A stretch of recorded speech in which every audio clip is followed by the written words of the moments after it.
Tanguay électronique, en première ligne. On parle de capitale au stade municipal. Pour les fans du junior, on parle des remparts. On manque pas une victoire du rouge et or. À l'esprit sportif, on aime le sport. Bon lundi, bienvenue à l'Esprit sportif. Aujourd'hui, Jimmy Pelletier sera au rendez-vous, tout comme Laurent Dubreuil. Mais d'abord, parlons de Philippe Marquis de ski acrobatique. Il était dans la région au cours de la fin de semaine, lui qui vient tout juste de remporter la médaille d'argent lors des récents championnats du monde présentés en Autriche. Reportage, Jonathan Fournier.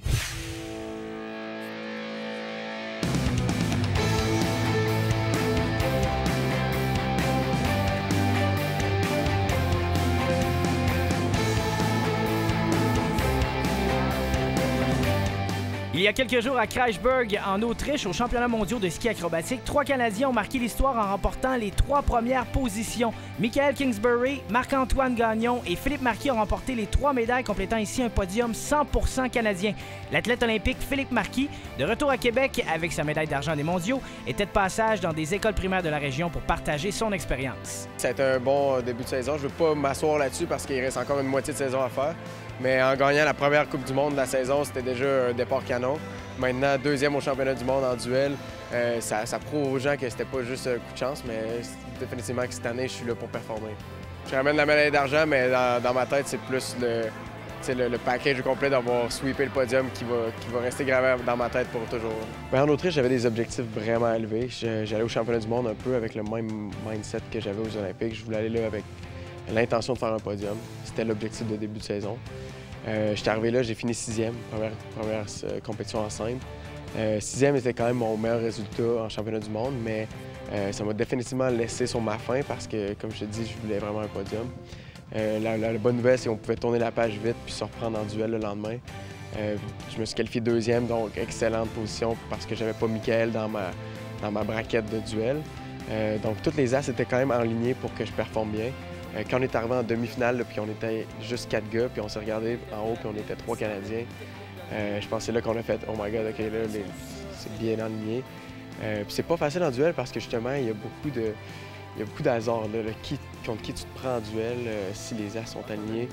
Si tout fonctionne convenablement, ben là, les chances sont bonnes. Puis ça a été le cas pour nous au championnat du monde. Quelques secondes avant la grande finale qui opposait Philippe Marquis à Michael Kingsbury, Marc-Antoine Gagnon remportait le bronze en confirmant le balayage canadien du podium. C'est Marc-Antoine qui avait toute la pression pour s'assurer qu'on fasse le balayage. Il est descendu juste avant nous autres, donc moi et Michael, on s'est avancé pour regarder comme des spectateurs très à l'affût. Puis quand il a gagné, on a crié, on s'est regardé, puis les coachs, tout le monde, on s'est tous serrés dans nos bras. Pendant comme 10 secondes, puis après ça, on s'est remis dans la game parce que là, on avait quand même une finale à faire.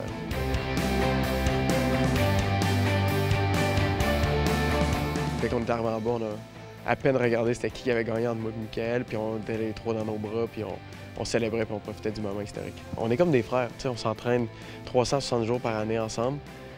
Donc l'esprit compétitif est présent, mais en même temps, la camaraderie qui a lieu entre nous autres est vraiment forte. Est-ce que Michael Kingsbury sent ses coéquipiers et amis se rapprocher de lui petit à petit? Bien là, Michael, je pense qu'il sent la pression venir. Simon Pouliot est embarqué sur le podium à Calgary, Marc et moi au championnat du monde. Donc, non, il sent qu'on y souffle dans le derrière de la nuque de plus en plus. Puis je pense qu'il aime ça parce que avec le départ d'Alex, c'est le fun d'avoir d'autres mondes qui sont capables de stepper up un peu puis de lui mettre de la pression pour qu'on soit capable de tout s'épanouir puis d'être les meilleurs au monde. Il s'agit du premier triplé canadien de l'histoire en championnat du monde. Seuls les Finlandais l'avaient accompli il y a 16 ans en descente simple. Les 3 jeunes Canadiens viennent de réécrire les livres du ski acrobatique. Un moment comme ça, là, marquer l'histoire comme on l'a fait, ça arrive pas souvent de le faire au championnat du monde, de s'inscrire sur une page d'histoire du freestyle un peu comme les Jean-Luc Brassard, les Alexandre Bilodeau. Maintenant, on fait partie de ce groupe-là. Je pense qu'on l'a réalisé quand on est revenu au Québec, puis là, le boom médiatique a parlé de nous un peu plus. Donc, c'était cool de vivre cette expérience-là avec les 2 autres gars aussi, puis de se faire appeler le trio d'enfer. C'est quand même des petits surnoms qui font chaud au cœur. Puis ça montre aussi à quel point on a un programme fort au Canada, comment les Québécois sont dominants en ski acrobatique. Puis d'être justement les les premiers, les vétérans, puis ceux qui vont inspirer les prochaines générations, c'est cool pour nous. Il reste plusieurs compétitions. On est à peu près à la demi-saison. Qu'est-ce qui s'en vient pour toi dans les prochaines semaines? Oui, en termes de volume, demi-saison en ce moment. On descend à Lac-Placide lundi pour la compétition jeudi. Ensuite de ça, on revient à Val-Saint-Côme, donc la seule Coupe du monde au Québec. C'est le 7 février, donc vraiment bon show, ça devrait être vraiment cool. Ensuite de ça, on va en Asie, Europe pour finir la saison, puis en espérant que je garde ma position deuxième au Grand Prix, c'est le but. Merci beaucoup. Félicitations encore une fois. Merci. Après la pause, une rencontre avec Laurent Dubreuil qui se prépare pour les mondiaux. On revient dans 3 minutes 30.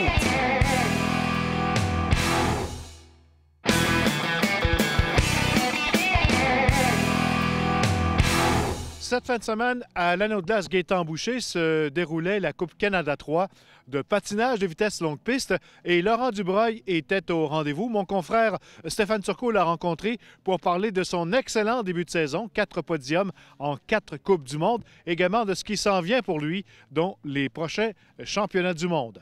Reportage.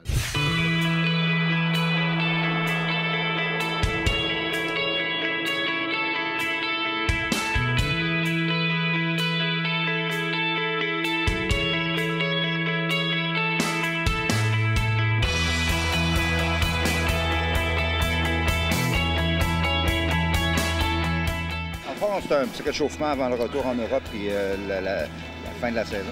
Exactement, c'est mes dernières courses de pratique de la saison. Après ça, chaque course compte énormément. Coupe du monde, championnat du monde. Donc je voulais en avoir une bonne aujourd'hui, puis demain au 1000 mètres pour me préparer pour la fin de la saison. 4 podiums en 4 Coupes du monde. Es-tu étonné toi-même de tes succès? Oui, un peu. J'ai toujours des objectifs extrêmement élevés que je réussis très rarement. mais cette saison, j'ai vraiment excédé mes attentes. Je pensais pas... En fait, je savais, mon but c'était d'en gagner une médaille en Coupe du monde au début de la saison. Puis après la première, ça a juste déboulé. Puis on dirait que c'est un peu de pression qui était enlevée de mes épaules. J'avais réussi ce que je voulais faire dans le voyage. Puis je me suis laissé aller pour les 4 dernières courses. Puis une médaille d'argent, 2 troisième places, puis une 4e place. Donc dans les 4 dernières courses. Donc c'est au-dessus de mes attentes, mais ça a débloqué un peu quand j'ai gagné la première. Comment tu l'expliques, ce déblocage-là, comme tu dis? Je pense que comme athlète, d'avoir un échec l'an dernier, ça a un peu... c'est venu chercher en dedans de moi, ça a venu réveiller quelque chose. Puis pas juste le désir, mais c'est venu chambouler un peu la façon que je pensais. Puis la façon que je m'entraînais. On a changé d'entraînement. J'ai changé d'équipement aussi, patins et bottines. Puis j'ai tellement changé de choses en fait pour essayer de m'améliorer après l'an passé que je ne sais même pas exactement quel pourcentage découle de quel changement. Mais c'est clair que l'entraînement et la motivation, c'était un niveau au-dessus de l'an dernier. Je dirais que j'ai été déçu pendant... je suis encore déçu de ne pas être classé, mais je veux dire, moi, après peut-être un mois, la déception a laissé place au questionnement. Puis si être déçu, c'est bien beau, mais il faut faire quelque chose avec cette émotion-là, il faut l'utiliser. Je l'ai utilisé pour justement tout repasser mes décisions, mes programmes d'entraînement. J'ai un carnet d'entraînement que je remplis chaque soir avant de me coucher, de dire, mettons, cette journée-là, je me suis couché à quelle heure, levé à quelle heure, j'ai fait quoi pendant ma journée. Je les ai relus en entier. On parle d'à peu près 900 000 pages de notes dans les 3 dernières saisons. À chaque jour, je le remplis, donc j'ai repassé ça au complet. J'ai essayé de faire une réflexion là-dessus, puis je suis arrivé sur les conclusions qui m'ont mené à ma saison-là. Tu ne laisses rien au hasard, toi? Non, il faut pas. Parce qu'il faut se dire que quelqu'un d'autre sur la planète ne laisse rien au hasard, lui non plus. Puis si toi, tu ne contrôles pas chaque aspect de ton entraînement, on s'investit tellement dans le sport, les athlètes de haut niveau, qu'il faut essayer de contrôler le plus qu'on peut, puis chercher à s'améliorer sur tous les aspects. Tu vas gagner combien jusqu'à la fin? C'est différent. Les Coupes du monde, en fait, c'est plus ma priorité après Noël, c'est les championnats du monde. Mon objectif, en fait, c'est une médaille au mondial. Donc, si je peux répéter mes performances des Coupes du monde puis terminer dans les mêmes rangs au championnat du monde, ça serait ma première médaille au championnat du monde. En fait, mon meilleur résultat à vie est 9e dans un mondial. Donc, tenir sur n'importe quelle marche du podium, ça comblerait ma saison. C'est assez compact comme calendrier, hein? Il n'y a pas beaucoup de répit là, qui s'en vient. Non, en fait, le répit, on vient de le passer, c'était le mois de janvier. Puis j'en ai profité pour m'entraîner peaufiner certains éléments, puis j'espère que ça va payer pour la suite parce que, comme tu dis, ça s'enchaîne. Là. Après, ben, c'est Coupe du Monde, Championnat du Monde coup sur coup, puis un autre mondial, le mondial sprint 2 semaines plus tard, donc tout en février. Merci beaucoup, bonne chance. Ça fait plaisir, merci. L'athlète en paracyclisme Jimmy Pelletier tenait en fin de semaine son fameux spin-au-cage et nous étions plusieurs centaines à pédaler et à suer pour 2 bonnes causes. Le reportage de Marie-Christine Leblanc.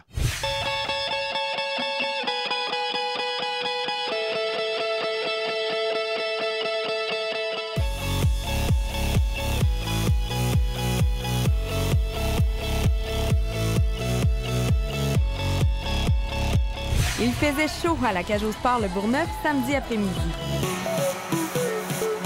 Pour la 3e année, on tenait l'événement Spin au cage au profit de la randonnée Jimmy Pelletier. Plus de 300 personnes ont relevé le défi. Comment ça se passe? Ah, ça va bien. On est moins en forme qu'on pensait. Est-ce que c'était difficile? Pas tellement, mais quand même. Ça demandait des efforts. L'événement aura permis d'amasser près de 11 000 $. Mon but, c'était d'avoir 11 000 parce que d'après moi, on s'en va sur un montant de 11 000 $. Ça vient m'aider vraiment à appuyer la randonnée. 50 cyclistes franchiront 650 km de Québec à Sept-Îles du 23 au 27 juin prochain. On vise à recueillir 100 000 $ qui seront remis à 2 organismes de Québec, le programme Es-tu actif du Patro Rocamadour et Adaptavie qui permet aux personnes en fauteuil roulant d'obtenir des équipements adaptés. Jimmy, c'est un gars qui va spinner environ 6 heures aujourd'hui. Il va faire 650 km au mois de juin. Chapeau, c'est un exemple pour la jeunesse. Un petit 30 minutes comme ça, là, c'est rien à côté de ce qu'il va faire comme exploit. Ah, pour la bonne cause de Jimmy Pelletier. C'est pour les enfants handicapés, c'est super important.